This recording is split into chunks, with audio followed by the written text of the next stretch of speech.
এখানে একটা বেগুন গাছ দেখতে পাচ্ছেন, এটা হচ্ছে পুরাতন বেগুন গাছ।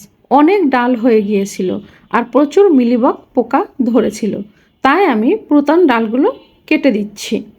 এতে গাছে আবার নতুন ডাল বের করবে আর সেই নতুন ডাল থেকে আবার বেগুন হবে, যতদিন না নতুন গাছ বড় হয়ে যায়। ডাল কাটার ফলে হাওয়া চলাচল বাড়ে, আলো ভালোভাবে ঢোকে আর মিলিবাগ কমে যায়। তাই আপনাদেরও যদি পুরাতন গাছে এভাবে সমস্যা হয়, তাহলে ডাল কেটে দিয়ে গাছটাকে নতুন করে গজাতে সাহায্য করতে পারেন। এখানে কিন্তু ডালটা কেটে দিলেই মিলিবাগ পোকা চলে যাবে না। এই ডালগুলো বাহিরে ফেলে দিবেন বা পুড়িয়ে ফেলবেন শুকিয়ে। এই গাছের কোনো চারপাশে রাখবেন না। আমার এখানে ডাল আমি আগে এখানে একটা কেটে রেখে গেছিলাম। এখানে বেগুন বড় হয়ে পচে পানিতে বৃষ্টিতে এরকম পড়ে পড়ে থাকে, আমি খেয়ালই করিনি। যাই হোক, এই জায়গাটা পরিষ্কার করব, যেহেতু বৃষ্টি কমে গেছে। শ্যাওলা, এই শ্যাওলাগুলো গাছের গোড়ায় আবার দিয়ে দিব।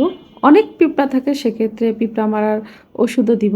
তবে মিলিবাগ পোকা একেবারেই শেষ হয়ে যায় না। এই ডালগুলোতে আপনারা হুইল পাউডার, মানে ডিটারজেন্ট 1 লিটার পানিতে 2 চা চামচ করে মিশিয়ে স্প্রে করে দিবেন এই যে ডালটা কাটলাম সেই ডালে।